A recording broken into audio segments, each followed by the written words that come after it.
दोस्तों 5 और 6 तारीख की सारी शिफ्ट्स पूरी हो चुकी हैं। होपफुली आप एग्जामिनेशन दे चुके होंगे, लेकिन हो सकता है कुछ बच्चे ऐसे हों जो 11 को देने जा रहे हो। अभी तक 2 दिनों में जो भी एग्जामिनेशन हुए हैं या जितनी भी शिफ्ट्स में एग्जामिनेशन हुए हैं, मैं आपके सामने उस आधार पर ओवरऑल जो एक्सपीरियंस रहा है एग्जामिनेशन का या ओवरऑल जो गुड अटेम्प्ट्स होने चाहिए वो बताने के लिए आया हूं।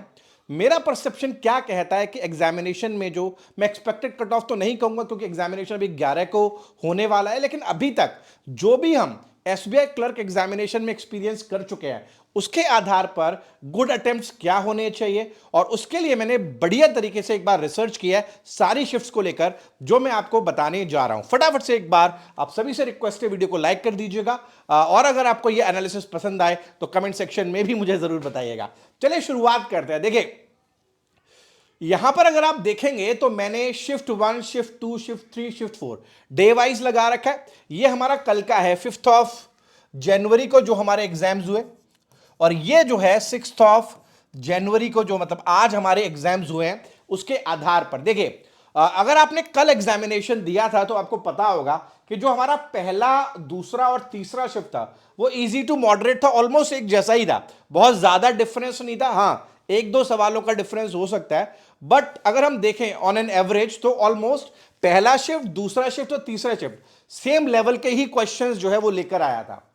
लेकिन जब हम चौथे शिफ्ट में गए थे तो चौथे शिफ्ट में जो क्वांटिटेटिव एप्टीट्यूड है वहां पर जो है बच्चे काफी परेशान हो गए, क्योंकि जिस एक्सपेक्टेशन के साथ वो गए थे वहां पर ऐसा नहीं हुआ, और जो क्वेश्चंस आए थोड़े से टफ लेवल के आए, जहां पर ओवरऑल परफॉर्मेंस में कहीं ना कहीं डिप देखने के लिए मिला होगा। जितने भी बच्चों से मैंने बात की तो जो एक्सपीरियंस था उनका क्वांट सेक्शन का, शिफ्ट 1 में 23 से 25 अटेम्प्ट्स जनरली मुझे लमसम रेशियो मिला। शिफ्ट 2 में भी लगभग 23 से 25 क्वेश्चंस का अटेम्प्ट का रेशियो मिला। शिफ्ट 3 में भी सेम मिला। लेकिन जो बच्चे शिफ्ट 4 में एग्जाम देने के लिए गए थे वहां पर जो कॉन्सेंसस बना, ऑन एन एवरेज लगभग 16, 17, 18, 19 क्वेश्चंस ही बना पाए। सीधा 3 या 4 नंबर का जो है फर्क पड़ा है। तो अगर आप शिफ्ट 4 में गए हैं तो क्वांटिटेटिव सेक्शन जो है थोड़ा सा डिफिकल्ट साइड पर था, इसमें कोई दो राय नहीं है। आप कमजोर नहीं थे, सेक्शन ही थोड़ा सा कहीं ना कहीं टफ साइड पर रहा था।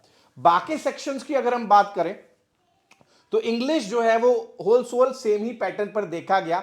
एक आध कभी किसी सेक्शन में क्लोज टेस्ट का लेवल थोड़ा सा हाई आ गया, किसी में अरेंजमेंट थोड़ा सा ट्रिकी आ गया, बट ओवरऑल देखा जाए तो एक्सपीरियंस वही था। जहां पर आप ढंग से अगर तैयारी करके गए हैं तो 23 टू 25 क्वेश्चंस का अटेम्प्ट एक बढ़िया अटेम्प्ट था। और थ्रू आउट द शिफ्ट अगर आप देखेंगे तो एक दो नंबर आगे पीछे कर दें, 22 से 25 के आसपास का जो अटेम्प्ट देखने के लिए मिला वो एक डिसेंट अटेम्प्ट रहा होगा, ऐसा मुझे लगता है।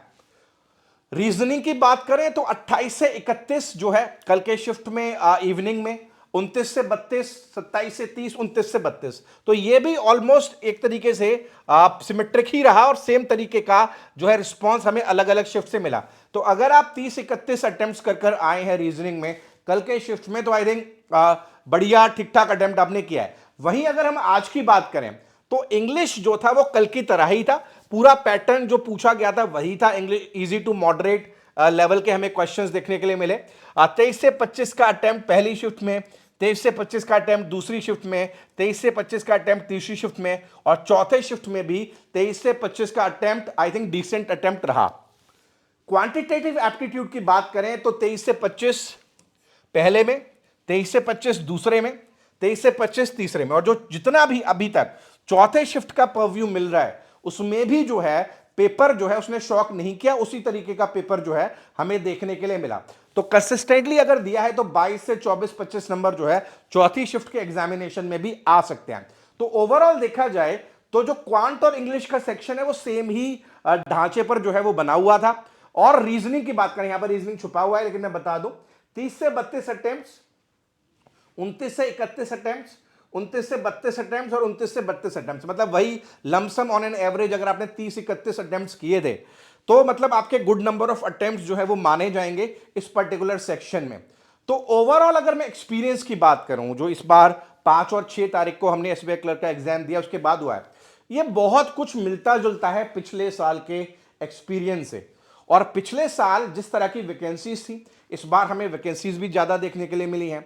तो मैं कट ऑफ तो नहीं बात कर पाऊंगा कट ऑफ के बारे में, इतना क्लियरली सही भी नहीं होगा क्योंकि एग्जामिनेशन अभी 11 को है। लेकिन अभी तक जो भी हुआ है या जो भी हम देकर आए हैं, मैं इतना जरूर कह सकता हूं कि अगर हम देखें तो एक गुड नंबर ऑफ अटेम्प्ट्स की अगर हम बात कर लें तो मुझे लगता है कि अगर आप 78 to 80 के अटेम्प्ट्स अगर आप कर आ रहे हैं, 78 से 80 के बीच में अगर आपके अटेम्प्ट्स रहे हैं, तो मेरे हिसाब से ये डिसेंट अटेम्प्ट्स हैं।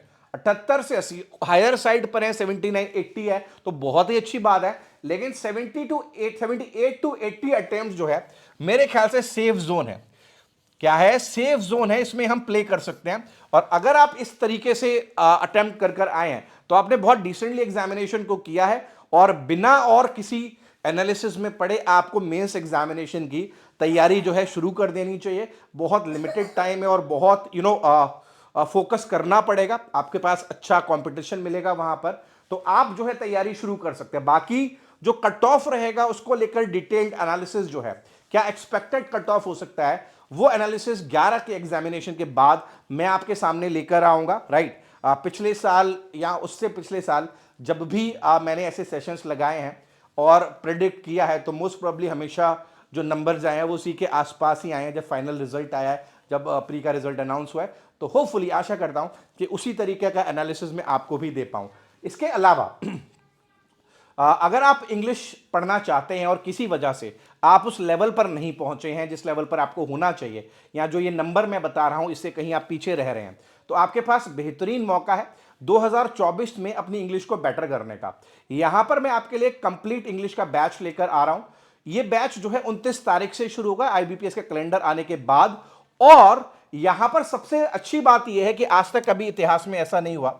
The batch is only available at the price of 499 and the most important part is कि ये बिल्कुल जीरो से स्टार्ट किया जाएगा। फाउंडेशन बैच है तो आप समझ सकते हैं, और इसको एडवांस्ड लेवल तक, जो हाईएस्ट लेवल हो सकता है उस तक मैं इसको लेकर जाऊंगा। अच्छे तरह से आराम से मैं इसको कंप्लीट करूंगा और सिर्फ ग्रामर नहीं, पूरा कंप्लीट लैंग्वेज का जो परसेप्शन है उसके लिए आपको बेहतरीन जो है डायरेक्शन मैं यहां पर देने वाला हूं। इसके अलावा अगर आप कुछ और इंपॉर्टेंट बिग सरप्राइज हमारे लिए अवेलेबल है कल 8 जनवरी को 5 बजे शाम को, 8 ऑफ जनवरी 5 बजे जो आप कनेक्ट हो सकते हैं। Big surprise for all banking aspirants, आप जो है डिस्क्रिप्शन में लिंक भी आपको इसका मिल जाएगा। इसके अलावा अगर आप पूरा ही फाउंडेशन करना चाहते हैं, कंप्लीट बैच करना चाहते हैं, तो हमारा फाउंडेशन बैच जो है ये भी 29 ऑफ जनवरी से जो है स्टार्ट हो रहा है। तो फटाफट से इसमें एनरोल करिए, देर बिल्कुल भी नहीं करिएगा, और जो है अपनी प्रिपरेशन को आप और बेहतरीन बता सकते हैं। मुझे कमेंट सेक्शन में जरूर बताइएगा कि आपने कितने अटेम्प्ट्स किए हैं, आपका क्या पॉइंट ऑफ व्यू रहा है, और जो है आप सभी को ऑल द वेरी बेस्ट है आपके प्री एग्जामिनेशन के रिजल्ट्स के लिए। Thank you very much.